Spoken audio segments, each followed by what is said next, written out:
nag-aabang nga ng update nga dito sa bukid at eto na nga mga mare ang pagpapatuloy. Wala naman masyadong mga mareng kaganapan ngayon pero syempre samahan nyo pa rin kami. Sila tatay nga maaga pa lang inasikaso na nga mga mare ang pagtatanggal ga dito ng sobrang ang dahon. Ang bilis pala talaga lumago ng ganitong halaman mga mare. Nung nakaraan nga balak na nga namin itong mga mare alisin. Bali kasi napag-usapan na nga rin namin na alisin na nga to tapos lagyan na nga lang ng mga talong ganun o kaya kamatis para sana napapakinabangan nga kasi yung ganito nga mga mare namumulaklak at lumalago nga lang siya. Sinabi ko na nga rin yung kay Pangit para sa ganun wala ngang lamok. Pero eto pa lang sila tatay inasikaso nila mga mare mga sobra-sobrang damo dito. Yung iba naman ay dadalin nga mga mare sa bukid. Mga tumubo na nga dyan si tatay o si mama nga mga mare na abukado kaya lang ayaw itanim ni Pangit kasi nga doon napakatagal nga daw nun. Eto nga yung nakakalimutan ko magpabili. Gusto ko sana nga nito magpabili. Lagi ko nakakalimutan yung buko. Marami rin kasi nagsasabi na pampagatas nga ito. Totoo pala mga mare kapag nga tuloy-tuloy ang pagpapadede mo nga sa anak mo talagang dadami nga yung gatas mo. Ganon kasi nangyari sa akin. Nung nasa ospital ako mga mare, kulang na lang maiyak-iyak kami ni Pangit kasi pakiramdam namin nagugutom si Gael. Pero mga ilang araw lang, mga 2 araw lang mga mare ay grabe ang gatas ko. Ang dami agad. Kaya sa mga katulad ko dyan, nakapakapanganak pa lang, huwag kayong mawalan ng pag-asa. Tiyagaan lang din kasi talaga mga mare ang pagpapadede. Bukod kasi dun mga mare, napakarami rin talaga ng benefits ng ating gatas. Sabi nga nila kapag sa atin nga daw dumedede ang baby ay hindi nga daw sakitin. Bukod nga dun mga mare, bilang practical nga rin ay talagang napakamahal ng gatas na formula ngayon. Kaya sabi ko, tsatsagain ko talaga ang magpa-breastfeed. O siya mga mare, eto't nakarating na nga rin sila at naging abala na nga rin sila dito agad. Madalas kasi talaga tanghali na nga rin sila ditong nakakapunta. Dapat nga kasama ngayon si Pangit kaya lang may bigla ang lakad kaya hindi mo na nga siya sumama. Bukod pa nga dun mga mare, sobrang puyat nga naming dalawa. Ako kasi ang nakatoka mga mare sa pagpapa-breastfeed, siya naman sa pagpapalit ng diaper. Kailangan talaga kapag may baby ka, team kayong mag-asawa or partner. Hindi nga lang puro babae kasi hirap din talaga mga mare at lalo na nag-a-adjust pa nga tayo dahil unang anak nga yun. Kaya sa may mga asawa dyan kapapanganak pa lang, dapat talaga inaalay-alayan din ng asawa. Sobrang hanga naman ako sa mga single mother na talaga namang kinakaya nga nilang magpuyat mag-isa. O pala talaga na hindi biro pero worth it nga kapag nakikita mo yung anak mo na malusog. O siya eto't magluluto na nga ulit si Kuya Noli. Tingin nyo mga mare, isang buwan ay pwede na nga dito gadalhin si Gael. Gusto ko na rin kasi siya ditong madala mga mare. Siguro kahit mga isang buwan ay pwede na pero sabi ni mama ay wag muna nga daw. Kasi nga daw nung maliit kami ay talagang hindi daw kami niya nilalabas. Kaya lang naman kami lumabas kahapon mga mare kasi follow up check up ko at ni Gael. Pero kung hindi mga mare ayoko rin munang lumabas. Bukod nga doon ay CS nga ako ay medyo hirap pa nga rin ako. Marami nga rin ako nababasa parang daw nanganak lang din ako ng normal. Dahil kung makakilos daw ako ay parang normal nga lang daw ako mga mare at hindi CS. Sa totoo lang mga mare, masakit siya pero hindi ko nga siya iniinda. Iniisip ko kasi kailangan ko nga makarecover agad para nga kay Gael.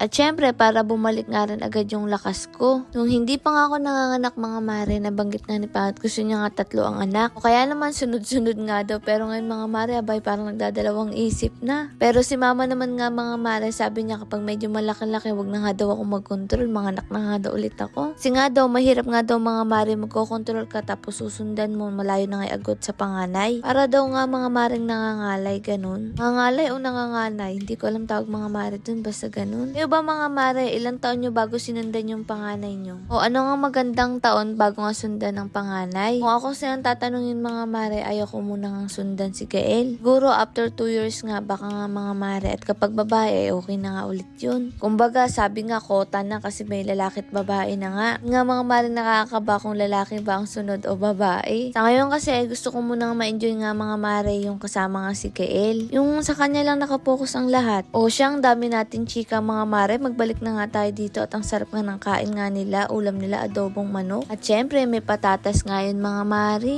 3 nga lang sila dito at hindi na nga nila sinama si JM. Kaya silang 3 nga lang ang manananghalian for today's video. Akala ko nga tuyo ulit ulam nila mga mare at isisigang na nga nila. Pero ayun nga nagbago nga sila ng ulam mga mare. Sunod-sunod kasi ang ulam nga nila ay tuyo. Pero ngayon nga adobong manok. Kaya nga mga mare balak na ni Pangit sumama dito para nga madagdagan na nga yung mga tanim nga ni tatay. Para naman sa ganun mga mare, bago nga tayo pumunta dito nila Gael ay meron na nga tayong mapipitas. Bali kasi hindi na nga sila magbibinhi, kukuha na nga lang sila ng medyo malalaki lang ng puno na. Para sa ganun aantay na nga lang mga maring mamunga. O ay siya kumain na nga sila mga mare at sabay na nga natin yung pagkain nga nila. Hindi na nga rin kami dito nakakapag-video mga mare kasi medyo abala nga rin dito. Doon nga nga siguro kapag may baby ka, nakakalimutan mo nga mag-video. Siya ito nga si tatay, tamang kain nga lang din dito sa gilid. Sobrang ikli nga lang din mga mare ng video na to, kaya naman pagpasensyahan nyo na sa mga mabibitin nga dyan. Bawi na nga lang ulit kami kapag nakuha ko na nga ulit yung lakas ko. Lord, maraming salamat sa lahat ng blessing at syempre sa inyong mga mare. Paano ba yan? Bukas na lang ulit.